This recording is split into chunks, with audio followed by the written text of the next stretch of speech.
Well,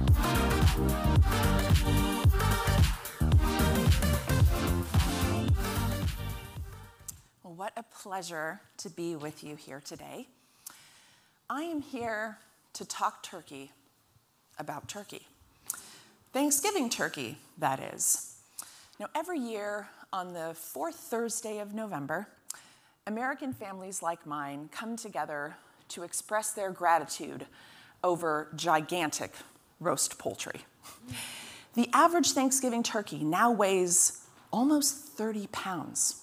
That's 14 kilos for my British and Irish friends. Oh, and they're getting bigger. Thanksgiving turkeys are now so enormous that American home cooks often struggle to fit them into their ovens. So I'm going to say the quiet part out loud. Roasted turkey is terrible. It's a culinary abomination. So here's the truth.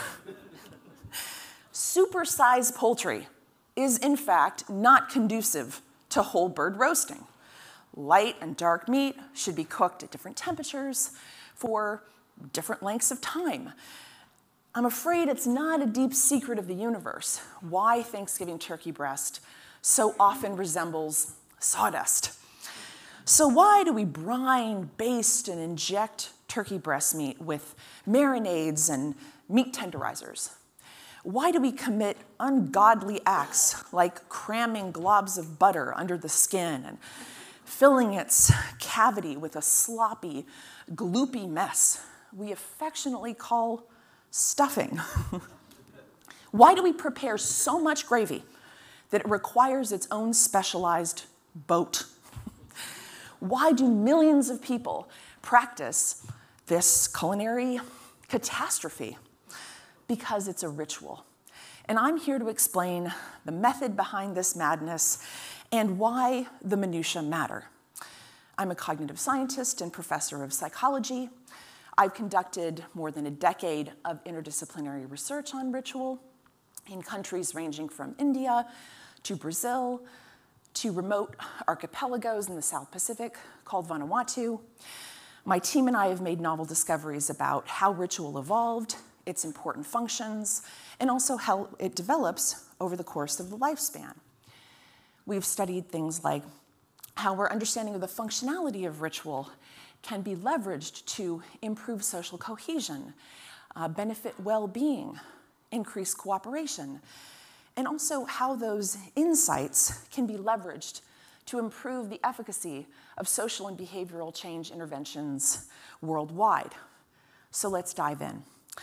Rituals are socially shared conventions, and they're the collective property of groups. They've been practiced by all groups throughout human history. And contrary to surface impressions, rituals are not, in fact, infinitely variable.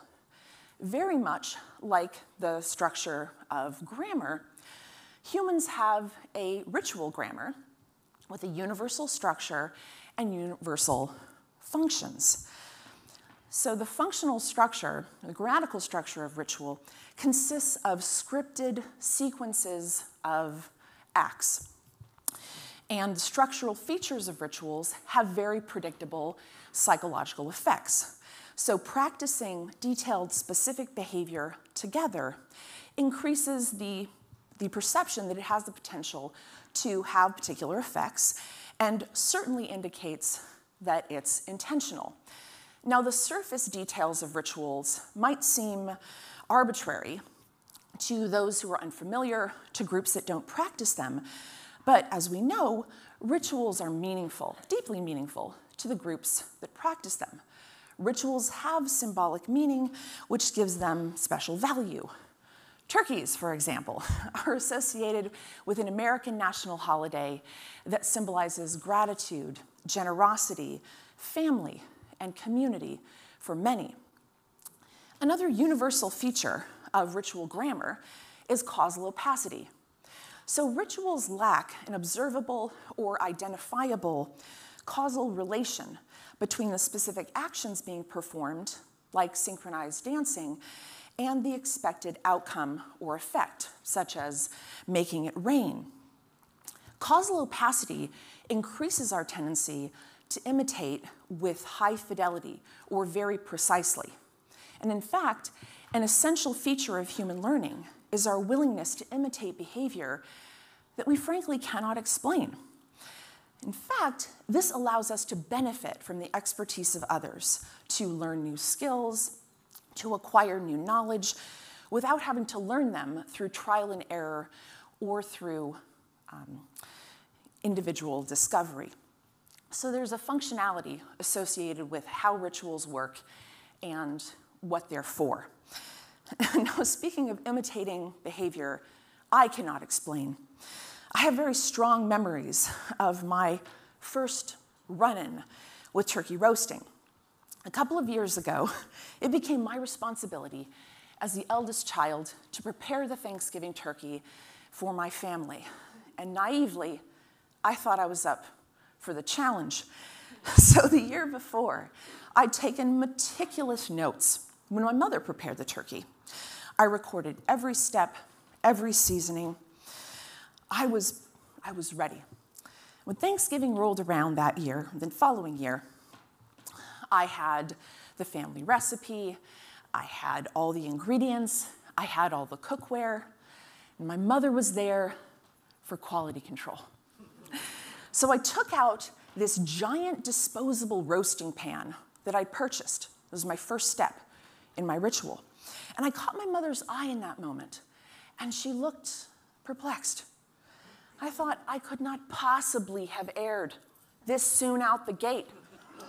And yet, she asked me why I intended to roast the turkey in an aluminum pan, a disposable pan. And in astonishment, I said to her, I reminded her, in fact, that she had always used one, and I was just following suit. And she asked me why I thought she'd used one. And I said, well, I just assumed that that's how it's done. And she said to me, my darling girl, I only use disposable pans because I never had an actual pan that was large enough. Any of the stainless steel pans in your pantry is more than large enough to roast this turkey. You don't have to use that flimsy thing.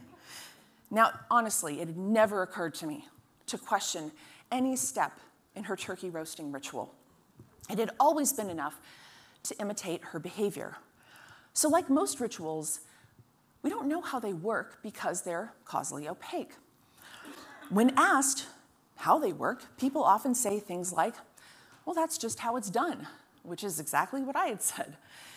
So part of the power of ritual is our desire to conform to them and not to single out turkeys. It's noteworthy that we are unwilling to make even the most minor of modifications to treasured holiday culinary rituals. So that same Thanksgiving, I made what I thought was an entirely uncontroversial decision, right? Famous last words. So instead of serving the gelatinous jellied log of cranberry-flavored corn syrup, more popularly known as ocean spray cranberry jelly, my American friends, they know what I'm talking about. I made fresh cranberry sauce. I used organic cranberries and freshly squeezed orange juice. I was sure my adult siblings would appreciate my efforts and admire my culinary prowess. Yeah, that is not what happened. My adult brothers immediately inquired about the canned cranberry jelly and were frankly alarmed that I had intentionally left it off my shopping list. So on Thanksgiving morning, my brothers drove to the local gas station. Yes, they had it in stock Thanksgiving morning, so we're not the only family with this problem. And they purchased this canned cranberry crime against humanity. So here's why all of this matters. The rituals practiced during national holidays are especially important in countries as diverse and complex as America. They give us shared experiences. Practicing collective rituals gives us something in common with people that we might otherwise have relatively little in common with. ethnically, religiously, politically. They make us feel as though we're part of something larger than ourselves. They're an essential feature of our identity and our humanity. This is why we cling to them so tightly, and like my brothers and that canned cranberry jelly, resist changing them. So rather than think of rituals as superfluous or burdensome, think of them as essential steps for effectively managing interpersonal and communal behavior. Or better yet, think of them as powerful tools for improving social harmony. Perhaps that is something we're celebrating. No turkey required. Thank you.